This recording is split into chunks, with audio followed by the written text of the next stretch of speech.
Nasa kalagitnaan ako ng biyahe, biglang may narinig akong kakaibang tunog dito sa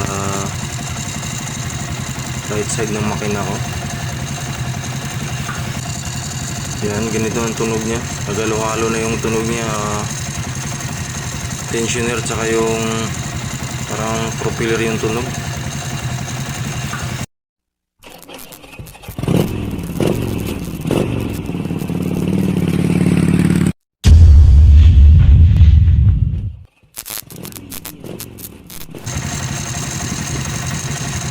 Kaya ito, uwi muna ako.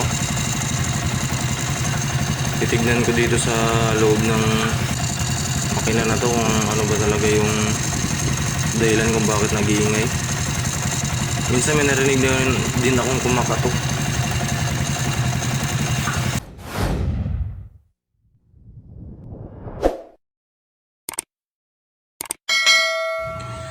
Ito na, dinidrain ko muna yung oil para mabaklas ko yung right side cover ng makina, para matignan ko rin kung ano ba talaga yung problema.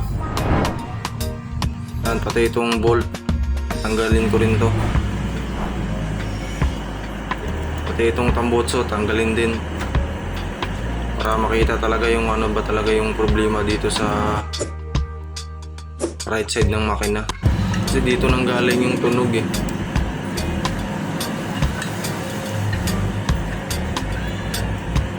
Yan, tanggalin ko lang tong stud bolt. Yan, tanggal na, pati yung footrest tanggalin din.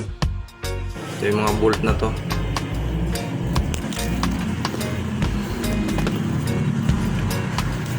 Yan, tanggalin ko lang tong tambutso.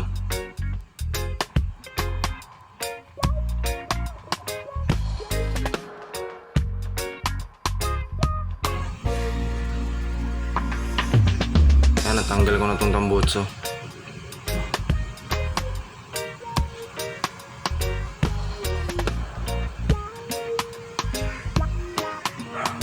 Tapos hilahin ko na tong mga bolt niya kasi nilawagan ko na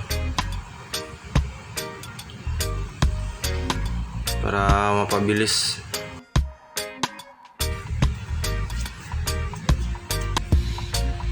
Kaya napansin ko parang kakaiba na yung tunog niya, kaya umuwi ako.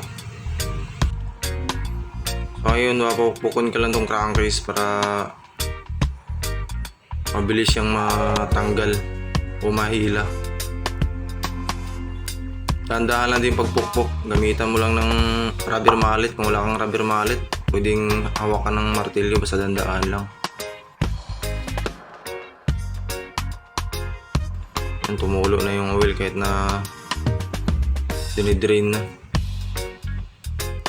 Okay lang, normal lang talaga yan na may tumutulo pagka magtanggal kayo ng crankcase dito sa bandang right side ng motor. Tignan natin dito sa clutch kung ano ba talaga yung problema. Clutch hub housing. Yun. Itong ganitong motor, ang tawag sa ganitong clutch na to, two-way clutch. Tanggalin ko lang tong clutch lever nya. Yan, ito yung two-way clutch. Tapos pagtanggal ng mga bolt na to, sabay-sabay mo siyang luwagan, tong apat na bolt na to. Huwag mo siyang tanggalin pa isa-isa, sabayin mo muna. Kung maluwagan mo na siya, saka mo na siya tanggalin isa-isa, kasi maaring masira yung thread dito sa loob ng bolt. Basta ingat lang din sa pagtanggal.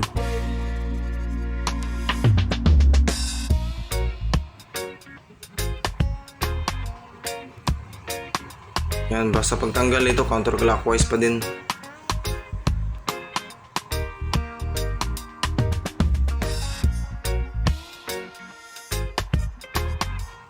Yan, natanggal ko na yung apat na bolt. Meron pala natira isa. Yan. Tapos ngayon naman yung apat na spring. Yan, tanggalin ko rin to.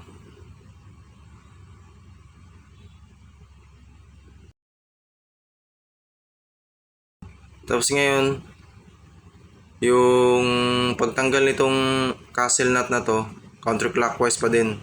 At dandahan lang sa pagpukpok sa castle nut na to kasi madali lang siyang masira.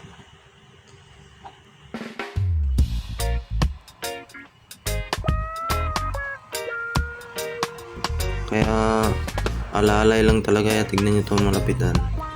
Diba? Napakarupok lang nito. Kaya kailangan ng ingat. Tapos ngayon ito naman dito sa primary clutch. Yung tatlong screw na to, tatanggalin din natin to. Ganun pa rin, counterclockwise pa din yung pagtanggal nito.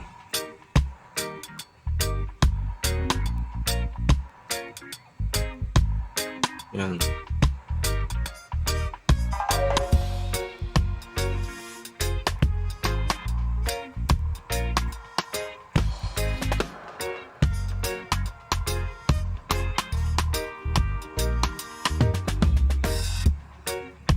Tapos itong castle washer niya,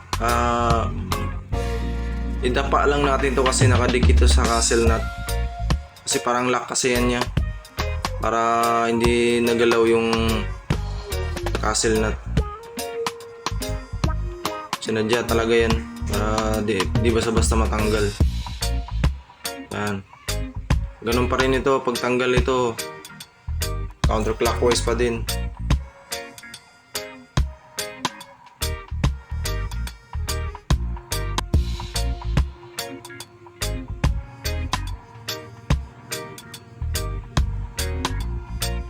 Pinamitan ko lang magnet kasi ayaw mahugot, ayaw mahila yung castle nut sa castle washer. Ngayon naman sabay natin tong hugutin yung primary clutch saka clutch hub. Tapos konting punas-punas lang to. Yan, para matanggal yung maraming oil dito sa gilid. Yan na yun siya. Yun, ito yung problema. Itong clutch hub gear housing nya nagalaw na. Dahil to dito sa clutch hub rivet na to, hindi na masyadong kumakapit.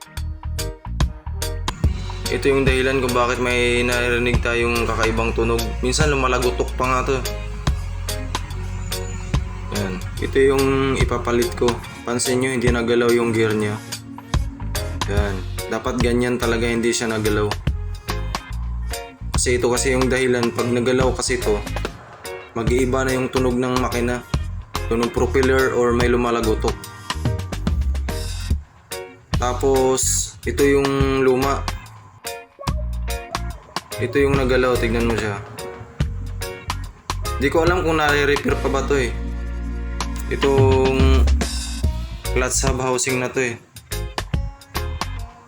Tapos ito may bushing pa dito sa clutch hub housing. Baka kasi pagbalik nyo, di maibalik yan. Tapos dito sa primary wheel, meron din siyang cooler bushing. So huwag lang kalimutan ibalik itong mga to. Pinapakita ko lang. Tapos ito, para saan pala to? Ito, ina-adjust to dahil sa naglilis kasi, nagbaba rin kasi siya ng vibration. Nakakatulong din siya. Pag sobrang vibrate yung motor, i-adjust mo lang to dito. Pero hanggang 2 ikot lang. 1 or 2. Ganun. Sa 2, ipakita ko sa inyo. Ang bilang nito. 1. Yan, 2. 2 ikot lang. Tapos, isabay natin siya sa pagpasok ng clutch hub housing. Yan, ganito lang. Ipakita ko lang sa inyo ng malapitan. I-zoom ko lang. Yan, ganyan dapat. Ganito dapat ang pagpasok. Sabay sila. Yan.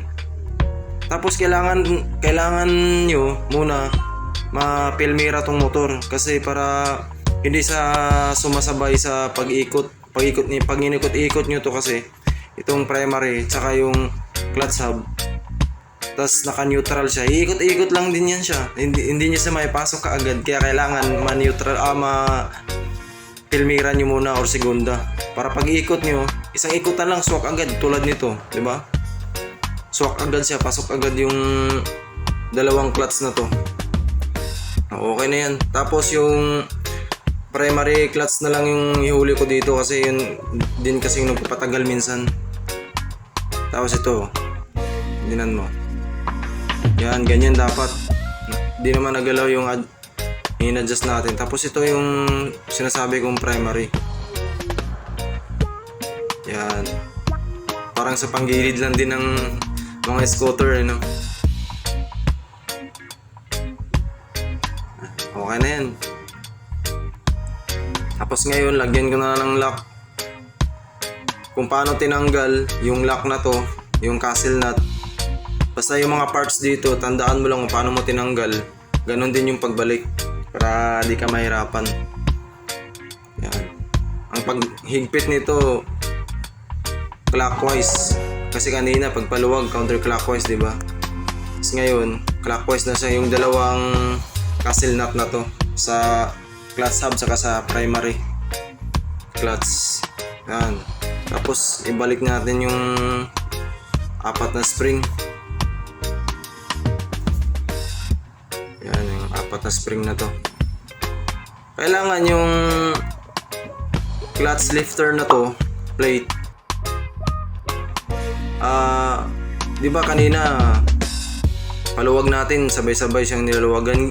Ganon din ngayon, sabay-sabay din natin siyang higpitan. Pwedeng dalawang tornilyo para maisabay lang siya sa paghigpit para mapabilis. Yan. Dalawa. Ang ginawa ko, dalawa muna. Tapos dinagdagan ko ng isang tornilyo para mapabilis ng kaunti. Yan. Kailangan yung clutch lifter na to, itong hinigpitan natin, kailangan hindi siya dumidikit dito sa primary bell. Yan. Kailangan hindi siya dumidikit dito sa primary bell. Tapos ang ginagawa kong technique dito para hindi na gumamit ng panghalang dito sa ilalim, gumamit lang ako ng tools ng Y-rings or T-rings na tools. Yan, tapos sinandal ko siya dito sa primary bell. Yan. Ganito lang yung ginagawa ko. Para wala nang kalang-kalang dito sa ilalim or sa ibabaw. Ganon din yung pagtanggal dyan. Pwede mong reverse lang din naman yan eh. Matanggal mo din yan. Ganyan yung ginagawa ko pag nahirapan ka magtanggal. Kasi mahirap talaga magtanggal dito banda. At saka ang kagandahan nito, masukat mo yung higpit niya. Kasi nakasandal nga siya dito sa primary bell. Kaya hindi mo siya masyado mapupwersa. Hindi gaya nung kakalangan mo siya. Mahirap din yun. So okay na, higpitan ko na. Tapos balik ko na yung lock dito sa primary clutch. Yan, tapos higpitan ko na din. Ganon pa din. Pag higpit nito, clockwise. Yan. Ganon lang yung issue dun sa akin. Yung clutch hub lang yung gear niya. Di talaga maiwasan niya, mas lalo pag araw-araw talaga na biyahe. Na lumuluwag talaga tong gear dito sa clutch hub. Normal lang talaga yan pag masiraan, pag lalo na pag ginagamit sa panganap buhay. Yan, tapos ibalik ko na tong plate dito sa primary. Itong plate na to, ito yung filter ng primary clutch. Pagka bumuka na yung primary clutch, tapos dumikit na dito sa primary bell niya, magkakaroon siya ng friction. Kaya yung mga nagkiskisang parts dito sa primary at sa bell, dyan nasasala, dyan pumupunta yung dumi.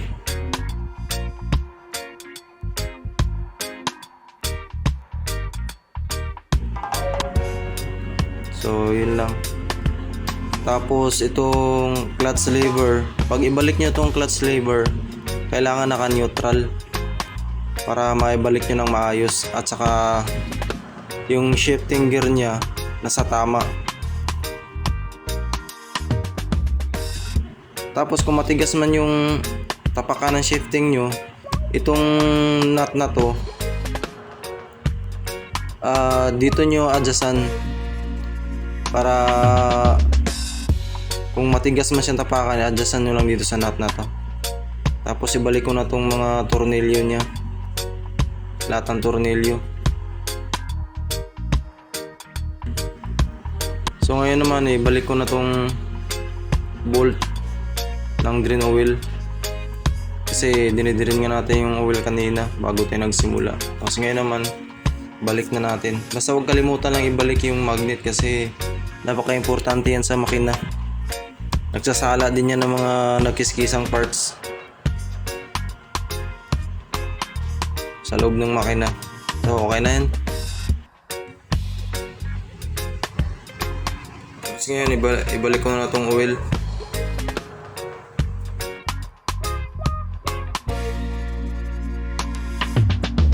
Tapos ibalik ko na, hipitan ko na itong dipstick na to.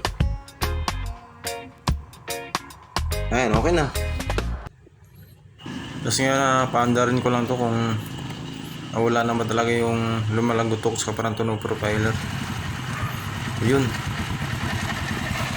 wala na yung tunog parang profiler nya, pati yung lumalagitik na wala na din. Ayos yung pagkagawa ko.